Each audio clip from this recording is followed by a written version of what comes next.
Nosotras somos el equipo número 3 y vamos a hablar sobre el modelo de desarrollo compartido y su impacto en la reforma educativa de 1973. Nuestro equipo está conformado por Angélica, Norma, Graciela y yo, Marlene. El modelo de desarrollo compartido instaurado por Luis Echeverría en 1971 buscó contrarrestar el modelo económico anterior, debido a un estancamiento que provocó el descontento de importantes sectores sociales como el sindicato ferrocarrero y el sector estudiantil. El modelo consistía en el abandono de la industria, un incremento del gasto público, un empleo y una supuesta inducción en la dependencia externa, lo que desencadenó en un sexenio en crisis, desempleo e inflación. Posteriormente, durante el sexenio de López Portillo, se caracterizó por una economía mixta y un programa de industrialización, con un auge petrolero que conllevó a una nueva inflación a causa del endeudamiento externo, poca ramificación en la industria y un aumento del gasto público. Defendamos nuestro peso. Esa es la estructura que conviene al país. Esa es la estructura a la que me he comprometido a defender como perro. Su sistema político estuvo basado en la concentración del poder y el enriquecimiento de líderes y asociados, como el caso de Arturo Durazo. El país se encontraba nuevamente frente a una crisis que afectaba al sector educativo, con altos niveles de analfabetismo, derivando en la creación del INEA y el CONALEP, así como en un cambio de paradigma educativo, menos humanismo y más ciencia y tecnología.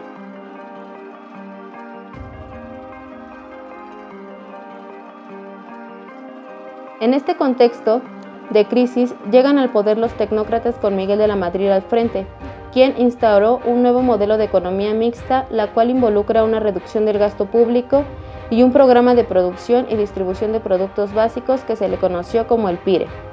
En lo político, instauró la Ley Federal de Organizaciones Políticas y la Ley de Responsabilidad de Servidores Públicos, que trajo como consecuencia el proceso de descentralización administrativa.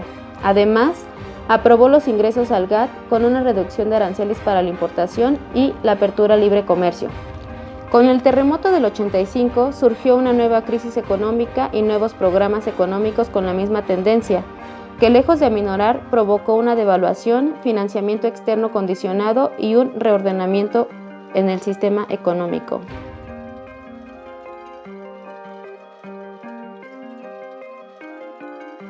En el sexenio de Luis Echeverría se hizo una reforma educativa, siendo como secretario de Educación Víctor Bravo. Esto consistió en dos vías, que es el desarrollo compartido y la apertura democrática. Fue la expansión y diversificación de los servicios educativos, la multiplicación de las instituciones en los países y su crecimiento impartido, la reforma a los planes y programas de primaria y secundarias, la edición de nuevos libros de textos gratuitos. Se crean diversas instituciones de enseñanza media superior. También se enseñó la enseñanza abierta. Se crea el sistema de primarias intensivos para adultos. Dicha ley reiteró la gratuidad de la educación impartida por el Estado. El derecho de que todos los habitantes reciban educación con las mismas oportunidades, procedimientos de revalidación y equivalencia de estudio.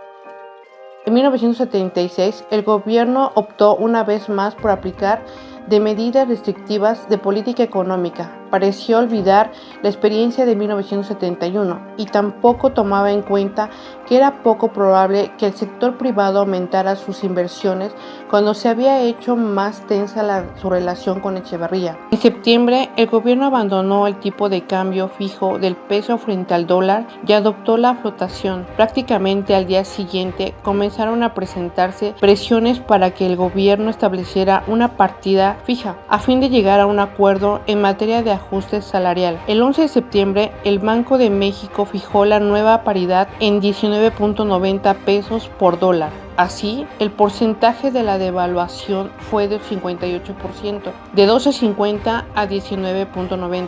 Una vez establecida la nueva paridad, la atención se concentró en las negociaciones sobre precios y salarios. Los obreros pedían un aumento de 65%, en tanto que los empresarios ofrecían apenas 10%. Después de varios días de negociaciones, el 24 de septiembre se aceptó la recomendación presidencial de otorgar un aumento de 23% para salarios. Al día siguiente, la empresa paraestatal Conasupo, Compañía Nacional de Subsistencias Populares, anunció incrementos entre 10 y 23% de los precios de garantía de algunos productos agropecuarios, y la Secretaría de Industria y Comercio autorizó el aumento de 10% de los precios de artículos sujetos a control.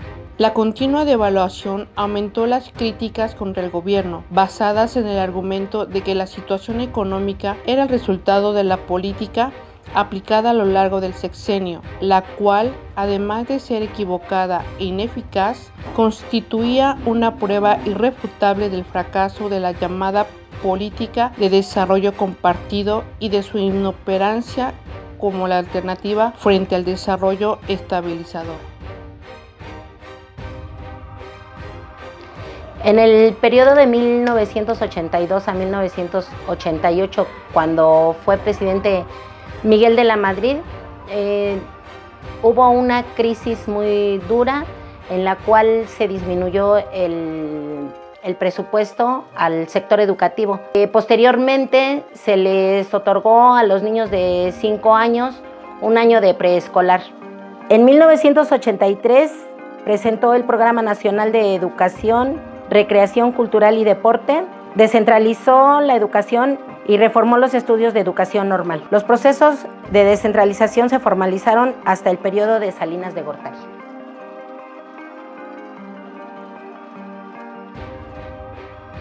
El neoliberalismo exigió cambios en los modelos no solo de políticas económicas, sino cambios centrados en la formación de recursos humanos, mejor calificados para competir en el nuevo contexto. La sociedad de la información y el conocimiento, la articulación a la economía mundial y la reapertura de la oportunidad de desarrollo democrático. Se concibió entonces a la educación como factor de crecimiento económico, oportunidad de mayor equidad social y consolidación democrática. El sistema educativo mexicano, implementado en los años 20, contempló al sistema educativo como un todo unificado que serviría para formar a la ciudadanía y construir marcos de la identidad nacional, que en la práctica inhibió la iniciativa de los estados para encargarse de su educación. No obstante, este solamente fue de carácter administrativo. La SEP continuó teniendo el control de los servicios de educación preescolar, primaria, secundaria, así como la formación docente con base en la Ley Federal de la Educación en 1973.